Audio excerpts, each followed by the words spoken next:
দেখবেন বেশিরভাগ সময় অনেক মানুষেরই বিকালে ঝাল নাস্তা খেতে খুবই ভালো লাগে। অনেক সময় আমি বাসায় বসে থাকলেও অনেক রকম ঝাল আইটেম তৈরি করার চেষ্টা করি। আমার হাজব্যান্ড অলওয়েজ ঝাল খুব পছন্দ করে, তাই ওর জন্য আমি অলওয়েজ ঝাল ট্রাই করি।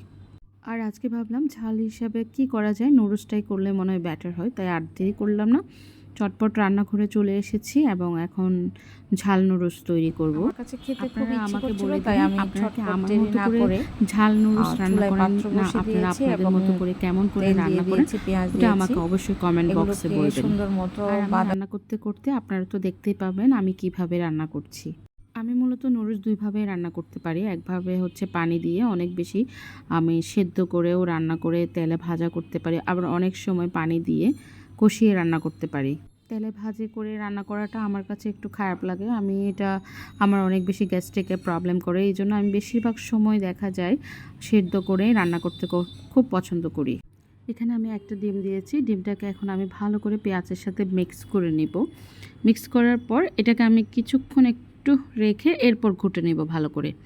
অনেক সময় আপনি চাইলে নুডলসটা দিয়ে তারপরও ডিমটা দিতে পারেন, তবে আমার কাছে এরকম বেশি ভালো লাগে, তাই আমি এভাবেই আমার নুডলসের সাথে ডিম অ্যাড করি। এখানে দিয়ে দেব টমেটো কুচি আর কাঁচামরিচ কুচি। এখানে আমি 3টা কাঁচামরিচ কুচি দিয়েছি, আপনারা চাইলে আপনাদের মতো ঝাল কমিয়ে বাড়িয়ে নিতে পারেন।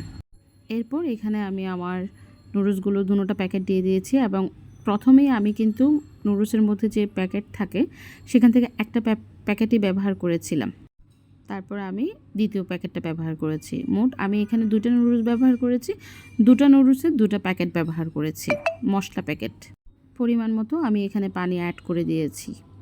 পানিটা এমনভাবে অ্যাড করেছি যাতে নুডলসগুলোও ভালো করে যেন সেদ্ধ হয়ে যায়। আর এখানে আমি লবণ দিয়েছি অল্প পরিমাণে, লবণের পরিমাণটা কম ব্যবহার করেছি, কারণ নুডলসের সাথে যে মশলার প্যাকেটটা থাকে ওখানে কিন্তু সল্ট দেওয়া থাকে, তাই আমি কম ব্যবহার করেছি।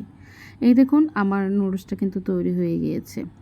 আর এভাবে রান্না করলে আসলে আমার কাছে ভালো লাগে এবং আমার কাছে আমার যে গ্যাস্ট্রিকের প্রবলেমটা ফিল হয় তেলে ভাজা করলে ওটা একটু কম লাগে, আর আমার কাছে এভাবেই অনেক ভালো লাগে। আর এভাবে রান্না করলে আমার ছেলেও অনেক বেশি পছন্দ করে। আমি মূলত সবসময় ট্রাই করি এভাবে রান্না করতে। আসলে আমি তো এইভাবেই পছন্দ করি, তাই ওকে সবসময় এভাবে খাওয়ানোর কারণে ও ঠিক এভাবে খেতে শিখেছে। বাচ্চারা এমনই, আপনি যেমন শিখাবেন আসলে ঠিক তেমনই শিখবে।